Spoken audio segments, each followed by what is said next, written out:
Away comes Maxi Arrao. Oh, it's off the crossbar. And Ødegaard! Gyökeres, there's White, there's Zubimendi. Oh, and Arsenal take the lead. The Gunners are fired ahead in the quarter-final from the Colombian. Able to get the ball in towards Katamo. የአውሮፓ ቻምፒየንስ ሊግ አስደናቂ ምሽቶች ቀጥለዋል። ትናንትም በሊዝበንና በማድሪድ ሁለት ወሳኝ ጨዋታዎችን ተመለከትን። ለ90 ደቂቃ ያህል ቀዝቃዛ የነበረው አልፎ አልፎ ኢቨንቶች የነበሩት የአርሰናልና የስፖርቲንግ ሊዝበን ጨዋታ 91ኛው ደቂቃ ላይ በተገኘች አንድ ድንቅ አጨራረስ አርሰናሎች በትዕግስትና በድል የወጡበት ምሽትን አሳልፈዋል። በተከታታይ ሁለት ጨዋታዎች ላይ ከሁለት ዋንጫዎች የመውጣትን ጫና በሶስተኛው ውድድር ላይ ያቀለሉበትን በትዕግስት ምላሽ የሰጡበትን ምሽት አሳልፈዋል። መድፈኞቹ እንደገና በወሳኙ ምዕራፍ ላይ ማንሰራራት የቻሉበት ወሳኝ ጎል ነበር በካይ ሃቨርትዝ 91ኛው ደቂቃ ላይ የተቆጠረው። በቤርናባው የአውሮፓ ሁለቱ ገናና ክለቦች ክላሽ ኦፍ ዘ ታይታንስ ሪያል ማድሪድ ከባየር ሚኒክ ሁለቱ ክለቦች ከ21 ጊዜ በላይ የአውሮፓ ቻምፒየንስ ሊግን ያሳኩ በርካታ ጊዜ በአውሮፓ ቻምፒየንስ ሊግ መድረኮች ላይ ያሸነፉ ነበሩ። ትናንት በቪንሰንት ኮምፓኒ የሚመራው ባየርን የቻምፒየንስ ሊግ ንጉሱን ሪያል ማድሪድን በሜዳው 2-1 በሆነ ውጤት አሸንፎታል። ማሸነፍ ብቻ አይደለም፣ ባየር ሚኒክ ዘንድሮ ጠንከር ብሎ መምጣቱን ጊዜው የኛ ነው ለማለት በከፍተኛ ሁኔታ መዘጋጀቱን ያሳየ ድንቅ የማጥቃት እንቅስቃሴን ያሳየበት ነበር። አጨራረስ፣ ጥንካሬ፣ ጨዋታ ቁጥጥር፣ ሁሉም ነገር ነበረው። ሪያል ማድሪድ ሁልጊዜም በቻምፒየንስ ሊግ እጅ መስጠት የማይፈልገው ሪያል ማድሪድ በመጨረሻዎቹ 15 ደቂቃዎች የተለየ ተጋድሎ አድርገው በቪኒሺየስ ጁኒየር እና በኪሊያን ምባፔ ተደጋጋሚ ሙከራዎችን ቢያደርግም በኋላ ላይ የኪሊያን ምባፔ ሙከራ አንደኛዋ ተሳክታ 2-1 በሆነ ውጤት በመሸነፉም ቀጣይ ውድድር የበለጠ አጓጊ እንዲሆን አድርጎታል። ማድሪድ የቤርናባው ሽንፈት ቢያጋጥመውም የመልሱ ጨዋታ ገና ብዙ ሊጠብቅ እንደሚችል ያረጋገጠች አንድ ወሳኝ ጎል አስቆጥሯል። ይህ እግር ኳስ ነው። ቻምፒየንስ ሊግ ካይ ሃቨርትዝ የአርሰናሎችን ጫና ቀለለ። እንዲሁም ደግሞ ማኑኤል ኖየር የሪያል ማድሪድ ሜዳ ላይ የባየር ሚኒኮች የተለየ ኮከብ ነበር። የባየር ሚኒክ ማጥቃት፣ የአርሰናል ትዕግስት እና ሌሎችም ነገሮች የታዩበት ቻምፒየንስ ሊግ ነበር። ዛሬ ባርሴሎና ከአትሌቲኮ ማድሪድ እንዲሁም ሊቨርፑል ከፒኤስጂ ሌሎች የሩብ ፍጻሜ ጨዋታዎች ይኖራሉ። የፍቅር ይልቃል ዩቲዩብ ገጽ ነው። አብረን ቆይታ እናደርጋለን። የትናንቱን ሁለት ጨዋታዎች እንመለከታለን። 91ኛው ደቂቃ ላይ መድፈኞቹ ሁሉም ነገር በአቻ ውጤት ሊጠናቀቅ የተቃረበ ሲመስል የስፖርቲንግ ሊዝበን ተጫዋቾች የመጨረሻ ሙከራዎቻቸውን በመድፈኞቹ የግብ መስመር ላይ ማድረግ በጀመሩበት ሰዓት አንድ አጋጣሚ ከማርቲኔሊ በጀግንነት የተወሰነች አንድ አጋጣሚ ለካይ ሃቨርትዝ የደረሰች ኳስ በጥንቃቄ ቁጥጥር በተደረገባትና አጨራረሷ ከግብ ጠባቂው በቀይ መስመር በተላከች ኳስ አርሰናል ከፍተኛ ጥቅም ያላትን ወሳኝ ጎል አስቆጥሮ የመጀመሪያውን የሩብ ፍጻሜ የጨዋታ በ1-0 ድል አጠናቆ ተመልሷል። አንድ የተረጋጋ አጨራረስ፣ አንድ በግራ ኮርነር አካባቢ የተመታች ኳስ፣ ከጋብሪኤል ማርቲኔሊ የተነሳች አስደናቂ ኳስ የአርሰናልን ጫና ማራገፍ ችላለች። የመልሱ ጨዋታ በኤምሬትስ ለመድፈኞቹ የተሻለ እንዲሆን ያደረገች እጅግ ድንቅ አጋጣሚ ነበረች። ውጤቱ 2-0 ቢሆንም መድፈኞቹ የሚከፉ አይመስልም ነበር። ነገር ግን 1-0 ማሸነፋቸው ደግሞ ሁሉንም ነገር የቀየረች ሆና ታይታለች። በጨዋታው ላይ ብዙ ነገሮች ተጠብቀው ነበር። በተለይ አርሰናል በማጥቃት እንቅስቃሴ በኩል የተለየ ነገሩን ይዞ ሊቀርብ እንደሚችል ግምቶች ነበሩ። የመጀመሪያዎቹ 15 ደቂቃዎችም እንደዚሁ በጣም ሁለት አስደናቂ ሙከራዎች ተደርጓል። ስፖርቲንግ ሊዝበን በተለይ የአርሰናል ሃይላይንን ያለፈው ማክሲ አሮሆ በቀጥታ ከግብ ጠባቂው ዴቪድ ራያ ጋር ተገናኝቶ የመታት ኳስ የግቡን አናት መታወታለች። ዴቪድ ራያ በአስደናቂ ሁኔታ በመንካቱ ምክንያት ኳሱን በእጁ ጫፍ በመንካቱ ምክንያት ኳሷ የግቡን አናት መታወታለች። ከዛ በኋላ አርሰናል ከማዘመት በኖኒ ማዱኬ በቀጥታ የመታት ኳስም እንደዚሁ የስፖርቲንግ ሊዝበንን የግብ አናት መታ ወጣች። የመጀመሪያው 15 ደቂቃ ሁለቱም ቡድኖች ድንቅ ጎል ለማስቆጠር ድንቅ እንቅስቃሴ ያደረጉበት ነበር ማለት ይቻላል። በኋላ ላይ ግን እንግዲህ ጨዋታው ቀዝቀዝ እያለ የታክቲክ ጉዳዮች ወደ ክሬቲቪቲን እየሸፈኑ ፈጠራን እየሸፈኑ ያለቀላቸው እድሎች ደግሞ እየቀዘቀዙ የመጡበት 90 ደቂቃ ሆነ። ስፖርቲንግ እንደዛም ሆኖ የተሻለው አደገኛ ቡድን ነበር ማለት ይቻላል። በአራሆ ካደረጋት ያቺ የመጀመሪያ ጎል ልትሆን ከምትችል አጋጣሚ ውጪ ትሪያንኮ አንድ በጣም ምርጥ አጋጣሚ እንደዚሁ ፐርፌክት በሆነ የእንቅስቃሴ ሂደት ውስጥ ያገኛትን ኳስ ሲያመክን ተመለከትን። በመጨረሻ ደግሞ ጌኒ ካታሞ የመታውን ኳስ ዴቪድ ራያ 2 ጊዜ አዳነ። ሉዊስ ሱዋሬዝ ሙከራዎችን አድረገ። ራያ ዴቪድ ራያ የሚቀመስ ግብ ጠባቂ አልነበረም። ዴቪድ ራያ የአርሰናል እንግዲህ ዝምተኛው ጠባቂ እጅግ ምርጡና አነጋጋሪው ግብ ጠባቂ እንደሆነ ይታወቃል። በዚህ ጨዋታ ላይ 5 ወሳኝ የሚሆኑ ኳሶችን ማዳን ችሏል። ከካታሞና ሱዋሬዝ ወደ መጨረሻ ያዳናቸው ኳሶች በሁለቱም ተጫዋቾች በቀጥታ መጥተው ጎል ሊያስቆጥሩ የሚችሉበትን አጋጣሚ ያዳነበት ኳስ እጅግ ወሳኝ ነበር ለአርሰናል። አርሰናል ጎሎችን ላለማስተናገዱ አንዱና ዋናውም ግድግዳ ይህ ዴቪድ ራያ ወሳኙ ግብ ጠባቂ ነው ብለን ማስቀመጥ እንችላለን። ጨዋታው ጎል የሚኖረው አይመስልም ነበር። ነገር ግን 63ኛው ደቂቃ ላይ ደግሞ አርሰናሎች ወሳኝ ጎል አስቆጠሩ። ጨዋታውንም 1-0 መምራት ቻልን ብለው አመኑ። ማርቲን ዙቢሜንዲ በጣም ድንቅ ጎል አስቆጠረ። ነገር ግን ዮኬሬሽ ኳስ ሲቀበል በኦፍሳይድ ፖዚሽን ላይ ስለነበር የአርሰናል 63ኛው ደቂቃ ላይ የተቆጠረች ጎል በኦፍሳይድ ሕግ ምክንያት ተሻረች ማለት ነው።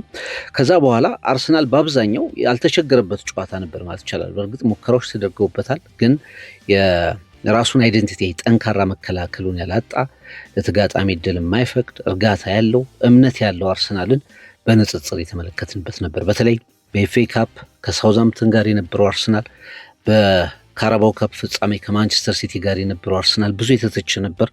ይሄኛው አርሰናል ደግሞ የሚታወቅበትን ጠንካራ የመከላከል ፖዚሽኒንግ፣ የጨዋታ እንቅስቃሴ፣ ፔሸንስ፣ እርጋታ እና እምነት የነበረው ቡድን እንደነበረ ግን መካድ አይቻልም። ዲሲፕሊን እና ስትራክቸር ይዞ የተጫወተ ቡድን ነበር። በ11 የሻምፒየንስ ሊግ ውድድሮች ላይ 7ኛ ክሊን ሺቱን ያስመዘገበበትም ይሄ ጠንካራ አቋሙን መልሶ የማግኘቱ ጉዳይ ነው። በመጨረሻ በጣም በትዕግስት የተጫወተው አርሰናል የሚፈልገውን እድል ማግኘት ቻለ። ቀያሪዎቹ በጣም ጥሩ ነበሩ።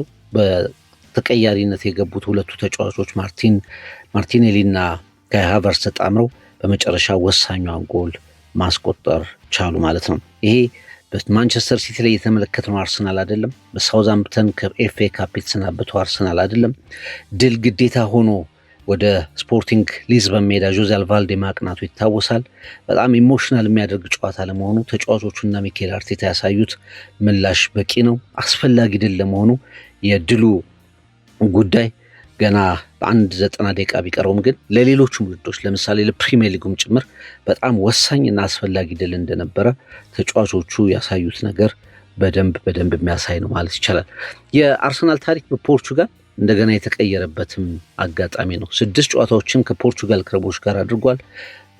በ4ቱ አቻ ወጥቷል፣ በ2ቱ ተሸንፏል እና የመጀመሪያው አዌይ ዊን ነው በኖክአውት ስቴጅ ላይ አርሰናል በስፖርቲንግ ሊዝበን ላይ ያስመዘግበውና ይሄም ሌላ የቡድኑ ስነልቦና ጥንካሬ ከፍ እንዳለ ማሳያ ነበር ማለት ይቻላል። ተቀይሮ የገቡ ተጫዋቾች ካይ ሃቨርትዝ በጣም ሱፐር ሰብ መሆኑን እንደገና አሳይቷል። በ5 የቻምፒየንስ ሊግ ጨዋታዎች ላይ ተቀይሮ ገብቶ 3ኛ ጎሉን አስቆጥሯል። አድማጮችን የምታስታውሱት ተመልካቾችን ለምታስታውሱት በሊቨርኩሰኑ ጨዋታ ላይም በቀድሞ ክለቡ ላይ አርሰናል 1-1 እንዲወጣ ያደረገበትን ወሳኝ ጎል ማስቆጠሩ ይታወሳል። በአለፉት 2 ሲዝኖች 7 ጎሎችን በአጠቃላይ ደግሞ ለአርሰናል ከመጣበት ጊዜ ጀምሮ 14ኛ ጎሎችን ማስቆጠር ችሏል እና ከሃቨርትዝ ወሳኝ ሰብስቲቲዩሽን እየሆነ መምጣቱን መረዳት ይቻላል ማለት ነው። ስፖርቲንግ ሊዝበን በእርግጥ አሳዛኝ ተሸናፊዎች ናቸው። በእርግጥ በጣም ጥሩ ተጫውተዋል በጨዋታው ላይ። ነገር ግን የአርሰናልን የእርጋታ የጨዋታ ቁጥጥር አልፈው ጎሎችን ማስቆጠር ዴቪድ ራያን አልፈው ጎሎችን ማስቆጠር የቻሉበት አጋጣሚ ጠባብ ሆኖ ታየ ማለት ነው። እንደገና ማክስ ዶማንን ተመልክተነዋል። በ16 ዓመት ከ97 ቀናት የአውሮፓ ቻምፒየንስ ሊግ በኖክአውት ስቴጅ ላይ በዚህ ዕድሜ የተጫወተ ተጫዋች የለም። ይሄ በላሚን ያማል ተይዞ የነበረውን ሪከርድ አሻሽሏል። ማክስ ዶማን በእርግጥ ብዙ ተጽዕኖ ፈጥሯል የሚያስብሉ እንቅስቃሴዎችን ባንመለከትም ግን ይህ 16 ዓመት ከ97 ቀን ተጫዋች በአውሮፓ ቻምፒየንስ ሊግ ትናንት ሌላ ታሪክ የሰራበት ነበር ማለት ይቻላል። ከመጀመሪያው የሩብ ፍጻሜ ድል ውጪ አርሰናል ስፖርቲንግ ላይ በደንብ ያሳያቸው ነገሮች አሉ። አንደኛው ፖሴሽን ነው። ጨዋታን በአብዛኛው አርሰናል ተቆጣጥሮ ነው የወጣው። ከ50% በላይ ኳስ ቁጥጥር ነበረው። የካውንተር አታክ ባትሎችን እንደዚሁ በትራንዚሽን የሚጠቃበትን መንገድ እንደዚሁ ማሳረቅ ማቆም የቻለበት አጋጣሚን ተመልክተናል። ጥቂት ቢሆኑም ሙከራዎችን ለማድረግ እንቅስቃሴዎች ነበሩ። የተጫዋቾቹ አግሬሽን ወይም ደግሞ ፊዚካል ባትል የነበረው ምላሽ ለመስጠት የነበረው እንቅስቃሴ በጣም ከፍ የሚያደርግ ነው። ሞራል የሚሰጥ ነው። ለቀጣይ ጨዋታዎች የበለጠ ቡድኑን የሚያነሳሳ ነው ብሎ ማሰብ ይቻላል። ጎሎችን ማስቆጥሮ ነበር። አንድ ጎል አስቆጥሮ ነበር። አንዱ ተሽሯል፣ አንዱ ደግሞ ጸድቋል እና አድቫንቴጅ ወስዶ ነው ወደ ኤምሬትስ የሚመለሰው። በቻምፒየንስ ሊግ ጨዋታዎች ላይ አንድ ጎል በእርግጥ ሁልጊዜም የጨዋታ መጠናቀቅን አያበስርም። ግን መድፈኞቹ ወደ ሜዳቸው ስፖርቲንግ ሊዝበንን ይዘው ሲመጡ በእርግጠኝነት የተሻለ ፍልሚያ እንደሚያደርጉ ይታወቃል። ሞመንተማቸውን እንደሚጠብቁ ይታወቃል እና አርሰናል እድሉን መጨረስ የሚችልበትን ወሳኝ የመጀመሪያ ድል የቻምፒየንስ ሊግ ግማሽ ፍጻሜ ተፋላሚ መሆን የሚያስችለውን የመጀመሪያ እርምጃ ግን ተራምዶ መመለሱ ይታወሳል። ጨዋታው ያን ያህል ሳቢ አልነበረም። ጨዋታው በእግር ኳስ ደረጃ ከታየ ማድሪድና ባየር ሚኒክ ላይ ከተመለከትነው አንጻር ያን ያህል ወደ ታክቲክ ባትሎች ያዘነበለ ነበር። ግን አርሰናሎች ከሁሉም በላይ የሚፈልጉት ባለፉት 2 ጨዋታዎች ከ2 ዋንጫዎች ያስወጣቸውን አቋማቸውን ማስተካከላቸውን ፍንጭ መስጠት፣ በጀግንነት መፋለም፣ እምነትን መመለስ እንደነበር ይታወቃል። ያንን ማድረግ ችለዋል ማለት ይቻላል። ቪክተር ዮኬሬሽ በጸጥታ ተመልሷል። ወደ ቀድሞ ክለቡ ስፖርቲንግ ሊዝበን ተመልሷል። የአውሮፓ ምርጥ ስትራይከር ወደ ሆነበት የስፖርቲንግ ሊዝበን ስታዲየም መመለሱ ይታወቃል። በእርግጥ ግን በዛ ጨዋታ ብዙ ነገሮችን አላደረገም። ትግሎችን ሲያከናውን ነበር። በመጀመሪያው አጋማሽ ላይ 9 ተቾችን ብቻ ነው የነካው። 4 ጊዜ ደግሞ ኳሶችን ተነጥቋል። በአርሰናል የማጥቃት እንቅስቃሴ ውስጥ ወሳኝ ሚና ለመያዝ ሲቸገር የተመለከትንበት ጨዋታ ነበር። ትልቁ የቪክተር ዮኬሬሽ አጋጣሚ ለማርቲን ዙቢሜንዲ አሲስት ያደረገበት መንገድ፣ ዙቢሜንዲ ግሩም ጎል አስቆጥሮ ነገር ግን በኦፍሳይድ ሕግ የተሻረችበት ነበር ማለት ይቻላል። እንግዲህ 68ኛው ደቂቃ ላይ የመጀመሪያውን ታርጌት ሙከራውን ለማድረግ እስከ 68ኛው ደቂቃ ጠብቆ ነበር። በእርግጥ ግን 4 የስፖርቲንግ ሊዝበን ተከላካዮች እሱ ኳስ በያዘ ቁጥር አብረውት እንደነበሩ ይታወቃል። የሞከራት ሙከራ በሲልቫ በቀላሉ ተይዛ ተመልክታለች። በአጠቃላይ ቪክተር ዮኬሬሽ የመጀመሪያ ከስፖርቲንግ ሊዝበን ጋር ያደረገው ጨዋታው ወደ አርሰናል ከተሸጠ በኋላ ያደረገው ጨዋታው ያን ያህል ጥሩ የሚባል አይደለም፣ ኢፌክቲቭ አልነበርም ብሎ ማስቀመጥ ይቻላል። ነገር ግን የሚታወሰው ድሉ ነውና የአርሰናል ተጫዋቾች ፈጽሞ የማይረሱት ድል ነው። ሁለቱም ቡድኖች በጣም ጥንቃቄ ላይ አተኩረው ነበር። ለመከላከል ደግሞ ትልቁን ትኩረት የሰጡ ይመስሉ ነበር። በማጥቃት እንቅስቃሴ መስመር ውስጥ ጥቂት ተጫዋቾችን ነበር አብረን የምንመለከተው። ኢንቴንሲቲው የጨዋታው ዝቅ ያለ ነበር። ሪስክ መውሰድ የፈለጉ አይመስሉም ነበር እና ለስፖርቲንግ ሊዝበን እንግዲህ ወሳኝ የሆነ ጎል ባለማግኘታቸው ከመጀመሪያ የሜዳ ላይ ጨዋታቸው ባለማግኘታቸው የተነሳ የመልሱ ጨዋታ እንዲከብዳቸው ሆኖ ነው የተመለከትነው። ረጃጅም ኳሶችን ይጠቀሙ ነበር። በካውንተር አታክ ለመሄድ ጥረት ያደርጉ ነበር። ግን አርሰናል ደግሞ በስፖርቲንግ ሊዝበን የነዚህ ካውንተር መልሶ ማጥቃቶችንም ሆነ ረጃጅም ኳሶችን በጥሩ ሁኔታ ከተወሰኑ አጋጣሚዎች ውጪ በጥሩ ሁኔታ ሃንድል አድርጓቸው ተመልክተናል። አርሰናል በአብዛኛው የጨዋታ ቁጥጥሩ በራሱ ነበር ማለት ይቻላል። ግን አሁንም ስለ አርሰናል ስናነሳ በጣም የሚገመት በጣም ዝግ ያለ ጨዋቱ ወደፊት በጣም አሳሳቢ ሆኖ የሚቀጥል ሆኖ ተመልክተነዋል። የማጥቃት እንቅስቃሴ ውስጥ ቡድኑ ገባ ሲባል እንኳን ተመልሶ ኳሱን የማቀዝቀዝ ሞመንተሞችን ያለመቀጠል አጋጣሚዎችን በተደጋጋሚ ተመልክተናል። ትልልቅ ቻንሶቹ እንደተለመዱ የመጡት ከሴት ፒሶቹ አካባቢ እንደነበር በመጀመሪያው አጋማሽ ላይ መናገር ይቻላል።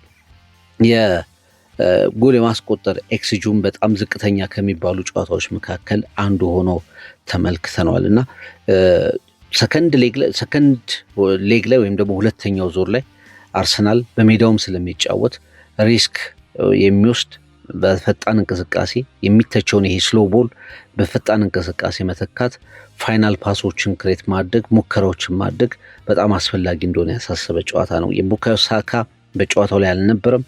የማክስ ዶማን 76ኛው ደቂቃ ላይ ነው የገባው። ትንሽ ኢነርጂ ነው የጨመረው። ከዛ ውጭ ደግሞ የስፖርቲንግ መከላከል ላይ እንደ ዲዮሜንዴ፣ ጎንካሎ ኢናሲዮ አይነት ተከላካዮች በጣም ጥሩ ነበሩና ያንን ዲሲፕሊን የሆነ መከላከል ለመስበር ብዙ ማሰብ እንዳለበት ሚኬል አርቴታ ያሳየ ጨዋታ ነበር ማለት ይቻላል።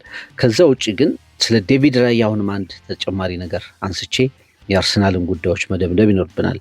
ወደ ቤስት 11 ከተመለሰ በኋላ አርሰናል እንዴት እንደሚረጋጋ በዚህ መገመት ይቻላል። የአርሰናል ያለፈው የካራባው ካፕ የፍጻሜ ጨዋታ ስህተት፣ ከማንቸስተር ሲቲ ጋር ከሳውዛምተን ጋር የተፈጠሩ ስህተቶች ዴቪድ ራያ ወደ ግብ ጠባቂነት ቢመለስ ላይኖሩ እንደሚችሉ ፍንጭ የሰጠ እንቅስቃሴን ተመልክተናል። ገና 6ኛው ደቂቃ ላይ በጣም ወርልድ ክላስ ሴቭ ነው ከአራሆ ሙከራ ያደረገው። እሱ ባይነካት ያንን ክሮስባር ያንን የግብ አናት አትመታም ነበር ኳሷ። ከዛ ውጪ በመጨረሻው የጨዋታ ሂደት ላይ ሴቭ ያደረጋቸው ተከታታይ ሙከራዎች እንደዚሁ አስደናቂ ነበሩ። ሚኬል አርቴታ በጣም ደስተኛ ነበርኩ፣ ትልቅ ምሽት ነበር፣ ትልቁ የሲዝኑ ቢግ ሞመንት ነበር ሲል ደስታውን ተናግሯል። ቡድኑ አሁንም የራሱን አይደንቲቲ የራሱን ማንነት እንዳለው ያሳየንበት ጨዋታ ነበር ሲል ሀሳቡን ተናግሯል። ተጋጣሚውን ስፖርቲንግም በጣም ከባድ እና ለመገመት የሚያስቸግሩ እንቅስቃሴዎችን የሚያደርጉ ሲል ሚኬል አርቴታ ስፖርቲንግ ሊዝበኖችን ገልጸዋል። የአርሰናል በጣም ብዙ ፖዚቲቭ የሚጠቀሱ ፐርፎርማንሶች አሉት ቀደም ሲል ካስቀመጥናቸው ስህተቶች ውጪ እና እሱም ሲያስቀምጠው ሻርፕነስ፣ ይሄ ነገሮችን በፍጥነት የመከወን ስል በሆነ መንገድ የመከወን እንዲሁም ደግሞ ፋይናል ፓሶችን የመፍጠር ረገድ ስህተቶች አሉብን ብሏል። ዴቪድ ራያን እንደዚሁ በጣም አስደናቂ በሆነ መንገድ አመስግኖታል። ኢንክሬዲብል፣ ማግኒፊሸንት፣ ኤክስትራኦርዲናሪ በማለት ዴቪድ ራያን እንደዚሁ ገልጾታል። እንደተለመደው የሚወደውን ተጫዋች ካይ ሃቨርትዝም እንደዚሁ በደንብ አመስግኖታል ሚኬል አርቴታ። እንግዲህ በቀጣይ ቅዳሜ አርሰናል በፕሪሚየር ሊግ ከበርንማውዝ ጋር ይጫወታል ማለት ነው። ይሄ ቴንስ የነበረውን በጣም ውጥረት የተሞላውን የሰሞኑ ጉዳዩን ያረገበበት ድል ነበር ማለት ይቻላል። ቪክተር ዮኬሬሽ አሁንም የሚመራው የማጥቃት መስመሩ ግን አሳሳቢ እንደሆነ መረዳት ይቻላል። የክሬቲቪቲው የሚድፊልዱ ክሬቲቪቲ እንደዚሁ በአርሰናል በኩል አሳሳቢ ሆኖ ወደ ፕሪሚየር ሊጉ ሽግግር እናደርጋለን ማለት ነው። ሪያል ማድሪድ ከባየር ሚኒክ በጣም በጉጉት የተጠበቀው ጨዋታ ብዙም ደግሞ ተመልካቹ በጠበቀው ልክ ያገኘው ጨዋታ ነበር ማለት ይቻላል። የሁለቱ ገናኖች የሁለቱ ሀያላን ፍልሚያ ነበር ሳንቲያጎ ቤርናባው ላይ የተደረገ። ሪያል ማድሪድ ከባየር ሚኒክ የኳርተር ፋይናሉ የመጀመሪያ ጨዋታ ታሪክም ጫናም ኤክስፔክቴሽንም መጠበቅም ብዙ ነገር የነበረው ነገር ነበር። የጨዋታው ሲጠናቀቅ ግን ሃሪኬንና ጓደኞቹን ሉዊስ ዲያዝ፣ ማይክል ኦሊሴ ሌሎቹንም አስደናቂውን የማጥቃት መስመር ማን ነው የሚያቆመው ዘንዶ የሚያስብል ነገር ተመልክተን ከባየር ሚኒክ ያየንበት ነበር። ሚኒኮች በጣም ተዘጋጅተናል የሚል ሀሳባቸውን ያሰፈሩበት ማህተም ያስቀምጡበት ጨዋታ ነበር። ከ14 ዓመት በኋላ ነው ሪያል ማድሪድን ማሸነፍ የቻሉት። የመጀመሪያው 90 ደቂቃ ቤርናባው ጨዋታ ላይ በጣም ድንቅ የሚባል በጣም ጠንካራ ፐርፎርማንስ ነበር ማሳየት የቻሉት ብሎ ማሰብ ይቻላል። በኳስ ቁጥጥር በፍጹም የማድሪድ ተጫዋቾች ኳስ እንዲያገኙ እድል አይሰጡም። ፕሬሲንጋቸው በጣም የተጠና ነበር። የማድሪድን የመከላከል እንቅስቃሴ በተደጋጋሚ አሁንም ሲያጋልጡት እንደነበር በደንብ ተመልክተናል እና ለምሳሌ ኦፔሜካኖ ከ6 በጣም ለመሳት ከሚከብድ ርቀት ስቷል። ሰርጂ ናብሪ እንደዚሁ በጣም አስደናቂ ጎል የሚሆን ኳስ አማክኗል።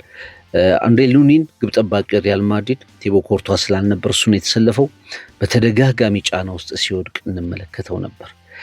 ሌላኛው ሊቨርፑል ምን አይነት ተጫዋች ነው ያጣው? ባየር ሚኒክ ምን አይነት ተጫዋች ነው ያገኘው? ሉዊስ ዲያዝ 1-0 የሆነችውን ጎል ያስቆጠረው እሱ ነው። አሲስት ያደረገው ሰርጅ ናብሪ ነው። ሩጫው እኔ ከጎሏ በላይ ባየር ሚኒኮች የማድሪድን መከላከል አቁመው ጎሏን ያስቆጠሩበት መንገድ ማንም ጎሏ ስትቆጠር የተመለከተ ተከላካይ ያለ አይመስለኝም። 5ኛ ጎሉ ነው ለሉዊስ ዲያዝ በ9 ቻምፒየንስ ሊግ ጨዋታዎች። ከጎሏ በላይ ግን በጎሏ ተሳትፎ የነበራቸው የባየር ሚኒክ የማጥቃት እንቅስቃሴ ተጫዋቾችና ማድሪድን መከላከል ያፈዘዙበት መንገድ በጣም አስደናቂ ነበር የሚል እምነት አለኝ። የጎሉ እንደ ድል ወይም ደግሞ በሆነ መንገድ የመጣ አይደለም።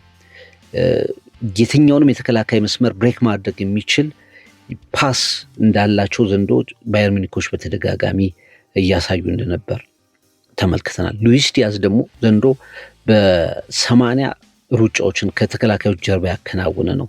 ከነዛ ደጋግሞ ከሚያደርጋቸው ከተጠኑ እንቅስቃሴዎቹ መካከል አንዱን በማድረጉ ነው ያችን አስደናቂ ጎል ማስቆጠር የቻለው። ማድሪድ በእርግጥ ሙከራዎችን አድርጓል። ኳስ ባይቆጣጠርም ኳሱን በያዘበት ሰዓት ላይ ግን ማድሪድ ራሱ ሪያል ማድሪድ እንደሆነ አሳይቷል። ግን ደግሞ በዛኛው ግብ ላይ ማኑኤል ኑየር የሚባል ኮከብ ነበር፣ ሌጀንድ 9 ሴቮች ነበሩት። ይሄ በሲዝኑ ትልቁ ነው። ባየር ሚኒክ በጣም ተፈትኗል። ኬሊያን ምባፔ 2 ጊዜ፣ ቪኒሲየስ ጁኒየር እንደዚሁ በ40 ዓመቱ እንደዚህ አይነት ኳሶችን ማዳን ማኑኤል ኑየር ትናንት በጨዋታው ላይ ትልቁና ወሳኙ መነጋገሪያ ሰው ሆኖ ተመልክተነዋል። ሪያል ማድሪድ እንግዲህ በብሬክ በማድረግ በጣም በካውንተር አታክ በጣም አሁንም አቅም ያለው ቡድን እንደሆነ አሳይተናል። እንደ ቫልቨርድ፣ ኬሊያን ምባፔ፣ ቪኒሲየስ ጁኒየር በጣም ድንቅ የሆኑ ነገሮችን ተመልክተናል። ጁኒየር 1 ለ1 ኳስ ሲስት ተመልክተናል። ምባፔ በተደጋጋሚ ኳሶችን ሲስት ተመልክተናል። አንዱ በጨዋታ ቁጥጥር ደረጃ ስናየው አብዛኛውን ኳስ የያዘው ባየር ሚኒክ ይሁን እንጂ ሪያል ማድሪድ ሁልጊዜ ኳሱን በያዘበት ሰዓት ላይ ግን አደገኛውና ጎሎችን ለማስቆጠር የቀረበው ቡድን ነበርና ይሄ ምናልባትም የመልሱ ጨዋታ ገና ያልተጠናቀቀ እንዲሆን ብለን እንድናስብ ማሰብ ይቻላል። ሁለተኛው አጋማሽ ላይ የተቆጠረችው ጎል ግን ማድሪዶችን የምታጸጽት ትመስለኛለች። ገና ሳይደራጁ መልስ ለመስጠት በተዘጋጁበት ሰዓት ላይ በ22 ሰከንድ ውስጥ ነው ጎል የተቆጠረባቸው። ኦሊሴ ወደፊት ኳሱን ሰብሮ ወጣ፣ ለሃሪኬን ሰጠው። ሃሪኬን የማይቀረውን ነገር አደረገ፣ ጎል አስቆጠረ። 49ኛ ጎሉ ነው በዚህ ሲዝን። ሌላኛው ዋናው የማጥቃት መሳሪያ ምናልባትም የሰሚ ፋይናሉ ጉዳይ ተረጋገጠ ያስባለች ማድሪድ አደጋ ውስጥ መሆኑን ያረጋገጠች ሁለተኛ ጎል አስቆጠረ። ኦሊሴ ይሄ በአውሮፓ በአሁኑ ሰዓት ምርጡ ዊንገር ነው ተብሎ እየተገለጸ ይገኛል። በእንግሊዝ ፕሪሚየር ሊግ የነበረ ተጫዋች እንደሆነ ይታወቃል። እንዴት ባየርኖችን እንደመለመሉት እንዴት ስታይሊሽ የሆነ በጣም ክሬቲቭ በጣም አስቸጋሪ ተጫዋች እንደሆነ የማድሪዱን ጨዋታ መመልከት ያስፈልጋል። ለአመቱ ሙሉ ባየርንን የተመለከቱ ይህንን ማየት ይችላሉ። ከዛ በኋላ እንግዲህ የማድሪድ ጉዳይ ተጠናቀቀለት ሲባል ማድሪድ በፍጹም ብሎ ያመጸባቸው ደቂቃዎች ይከተላሉ። የቤርናቤው መነቃቃት ይጀምራል። ቪኒሲየስ እና ምባፔ ሁሉን ነገር ለማድረግ እንቅስቃሴዎች ያደርጋሉ። ማኑኤል ኑየር ደግሞ ኳስ ያድናል። በመጨረሻ ትሬንት አሌክዛንደር አርኖልድ ወደፊት ገፍቶ ወደ ሴንተር ያሻገራትን ኳስ ምባፔ በ74ኛው ደቂቃ ላይ በጎል በማድረግ የጨዋታው ውጤት 2-1 በሆነ ውጤት እንዲጠናቀቅ አደረገ። የባየር ሚኒክ አድቫንቴጅም ጠበብ እንዲል አደረገ። አሁንም አድቫንቴጁ የባየር ሚኒክ ነው። ነገር ግን ሪያል ማድሪድ የትኛውም ቦታ ላይ የትኛውም ስቴዲየም ላይ ጎል አያስቆጥርም ብሎ ማሰብ ግን አይቻልም። አሌክዛንደር አርኖልድ በትናንቱ ጨዋታ ላይ ጥሩ መጥፎም ጎን ነበረው። ባየር የመጀመሪያ ጎሉን ሲያስቆጥር የአርኖልድ ስህተት ነበር። ከዲያዝ ጋር የነበረውን መከታተል የነበረበት ዲያዝን እሱ ነበር። እሱን ሉዝ ሲያደርግ ጎሏ ተቆጠረች። ነገር ግን ደግሞ ምባፔ ላስቆጠራት ኳስ ወሳኙን ስራ የሰራው እሱ ነበር ማለት ይቻላል። የሚታወቀው አሌክዛንደር አርኖልድ ነበር። በመከላከል የሚታማ በማጥቃት እንቅስቃሴ ላይ ደግሞ አንዳች ነገር መፍጠር የሚችል አሌክዛንደር አርኖልድ ነበር። የኦፔሜካኖ የሰዓታት ኳስ ሌላዋ መነጋጋሪ ነበረች። ምናልባትም የሪያል ማድሪድ መመለስ እስከ መጨረሻው መደምደም የምትችል አጋጣሚ ነበረች። በጣም በቀላሉ ጎል መሆን የምትችል ኳስ አመከነ።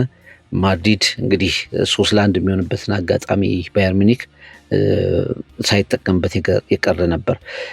ሁለቱም ቡድኖች የምንጠብቀውን ነገር በደንብ አሳይተዋል። ባየር ሚኒክ እንደተጠበቀው ድንቅ ፍሉድ የሚፈስ አደገኛ እና ለመመልከት ዘንድሮ ማራኪ የሆነ ጨዋታውን አሳይቶናል።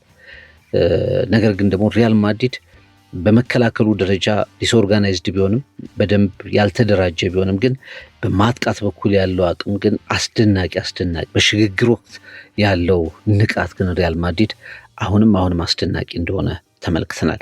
ጥቂት እድሎች፣ ጥቂት አጋጣሚዎች የመልሱ ጨዋታ ላይም ወሳኝ ሊሆኑ የሚችሉበት ሌላ 90 ደቂቃ እንጠብቃለን። ማኑኤል ኑየር የማያረጀው ግድግዳ 40 ዓመት ሆኖታል። እንግዲህ በጣም ፐርፌክት የሆነ ፖዚሽኒንግ ነበረው። ሙከራዎቹን ሁሉ የሚያድንበት አጋጣሚ፣ ጥንካሬ፣ ይሄ ሪፍሌክሶቹ፣ መሪነቱ ከአመታት በፊት የተመለከትነው ማኑኤል ኖየር አሁንም እንዳለ የተመለከትንበት ነበር። በሪያል ማድሪድ በኩል አሁንም መከላከሉ የሚጋለጥ ነው። ስትራክቸሩ በጣም የሚጋለጥ ነው። በሽግግር ወቅት ማድሪድ እንደዚሁ የሚጋለጥ ነው።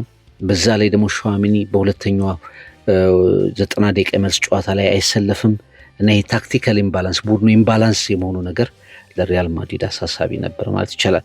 አሁንም ግን አርቤሏ እንደተናገረው አሁንም እድላችን አልሄደም፣ አንድ ጎል ሁሉን ነገር ይቀይራል፣ አሁንም የትም ቦታ ላይ ማድሪድ የሚፈልገውን ማድረግ ይችላል የሚል ሀሳቡን አስቀምጧል። ማሸነፍ የማድሪድ ዲኤንኤ ነው በቻምፒየንስ ሊግ፣ የትም ደግሞ ይህን እናደርገዋለን ሲል ያለፉ ጨዋታዎችንና ታሪኮችን በማንሳት ምላሽ ለመስጠት ሞክሯል። ቪንሰንት ኮምፓኒ የመጨረሻዎቹ 15 ደቂቃዎች ይሄ ስቴዲየም ብሎ ተናግሯል። ይሄ ስቴዲየም ሳንቲያጎ ቤርናባው በመጨረሻዎቹ ደቂቃዎች ላይ የተለየ ይሆናል ሲል ተናግሯል። የተለየ አትሞስፌር ይፈጠራል ብሏል። የ3-1 ባለማድረጋችን ይጸጽተናል ሲል ተናግሯል። ይህንን ውድድር ቻምፒየንስ ሊጉን ማናሸንፍበት አንዳች ምክንያት የለም ሲል የቡድኑን ቪዥንም እንደዚሁ አስቀምጧል። አሊያንዝ አሬና ላይ የመልሱ ጨዋታ ይከናወናል። ለጊዜው ግን የመጀመሪያው ውጤት ባየር ሚኒክ 2 ሪያል ማድሪድ 1 ከ14 ዓመታት በኋላ ባየር ሚኒኮች የአውሮፓ ቻምፒየንስ ሊግ ንጉሱን ሪያል ማድሪድን ማሸነፍ ችለዋል። አንድ ጥያቄ ግን ይጠየቃል። አሁንስ ሃሪኬንን፣ ማይክል ኦሊሴን እንዲሁም ደግሞ ሉዊስ ዲያዝን ማን ማቆም ይችላል? የትኛው ቡድን ከባየር ሚኒክ ፊት መቆም ይችላል? ትልቁ ጥያቄ ሆኗል። ፍቅር ይልቃል የዩቲዩብ ገጽ ነው። አብራችሁን ስለቆያችሁ ከልብ እናመሰግናለን። መልካም ጊዜ